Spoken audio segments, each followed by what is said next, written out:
Bismillah, Islam Syiah adalah paling dibenci Habib Allah اون روزی که شماها در قدس نماز جماعت می‌خونید وجود رو ببینید و ببینید. Ketika kita membaca kitab hadis Sahih Bukhari dan Sahih Muslim, pernahkah kita benar-benar sadar bahwa kedua imam agung itu bukanlah orang Arab? Mereka lahir dari tanah Persia, tanah yang hari ini kita kenal sebagai Iran. Ironisnya, masih ada umat Islam yang memandang Iran dengan curiga hanya karena perbedaan mazhab, hanya karena framing politik global. Padahal kalau kita buka lembaran sejarah dengan jujur, Iran bukanlah etnis asing dalam tubuh Islam. Iran bukan cabang liar, melainkan bagian dari akar, bahkan jauh lebih dalam dari yang kita kira. Ketika pasukan Islam di masa Umar ibn Khattab menaklukkan Persia, yang terjadi bukanlah pemusnahan peradaban. Yang terjadi adalah perpaduan agung dari dua dunia. Putri terakhir Kisra Persia, Sahar Banu, dinikahkan dengan Husain ibn Ali bin Abi Thalib, cucu kesayangan Rasulullah Shallallahu Alaihi Wasallam. Dari rahim perempuan Persia inilah terlahir Ali Zainal Abidin, satu-satunya darah daging Imam Husain yang selamat dari pembantaian tragedi Karbala. Artinya apa? Seluruh keturunan Nabi Muhammad yang berasal dari jalur Husain jelas mewarisi darah Persia dari garis ibu. Ini bukan simbol semata, ini jelas nasab biologis. Darah Persia menyatu dengan darah Nabi Muhammad. Dari jalur inilah lahir Ja'far As-Sadiq, lahir Musa Al-Kazim, hingga figur Muhammad Al-Mahdi atau Ujad ibn Hasan, yang diyakini sebagai imam ke-12 dalam tradisi Syiah 12 imam.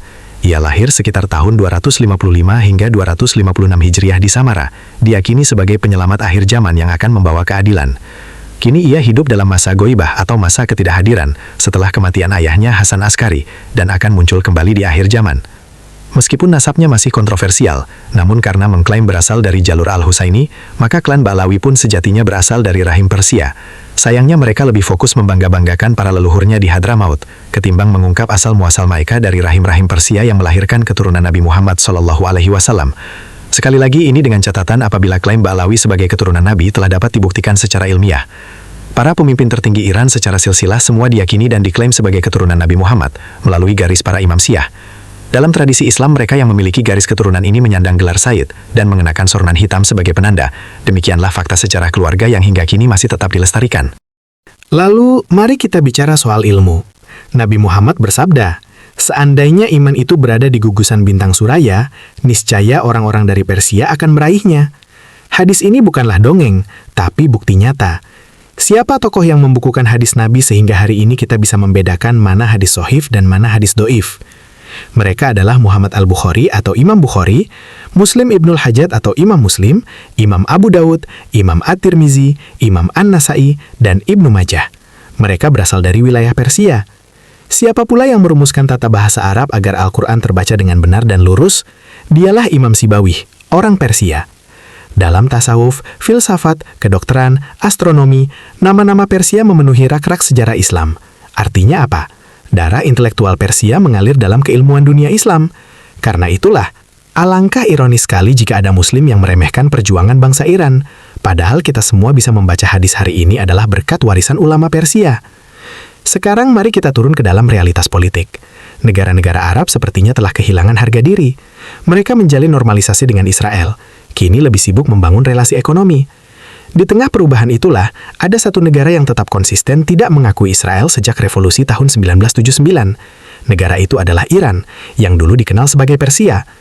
Ketika negara-negara Arab menjadikan isu Palestina sebagai doktrin ideologis, maka dalam peta perlawanan regional, Iran berdiri di posisi yang berbeda. Dari realitas narasi yang sering dibelokkan, propaganda geopolitik membuat umat Islam lupa sejarahnya sendiri. Padahal ketika kita menyerang Iran dengan kebencian buta, maka sesungguhnya kita sedang menafikan bagian dari sejarah darah suci keturunan Nabi Muhammad dan ilmu yang kita warisi hingga saat ini. Pertanyaannya sekarang sangat sederhana. Apakah kita menilai sebuah bangsa hanya dari perbedaan mazhab dan konflik politik hari ini? Ataukah kita berani melihat sejarah panjang yang jauh lebih dalam? Dari rahim Sahar Banu hingga kitab-kitab hadis di pesantren, dari gugusan Suraya hingga pergulatan politik modern, Iran bukan cerita hitam putih. Iran adalah bab penting dalam tubuh besar peradaban Islam. Kaum Ba'alwi sangat membenci Islam Syiah dari Persia, padahal mereka sendiri yang mengaku dari keturunan Husaini. Aneh tapi nyata memang, jika mengaku dari Husaini, seharusnya yang mereka banggakan adalah Persia. Mereka malah membanggakan Tarim. Jelaslah bahwa klan Ba'alwi bukan dari keturunan Husaini, tapi dari Yahudi Askenazi yang menyimpan beberapa dendam terhadap Persia.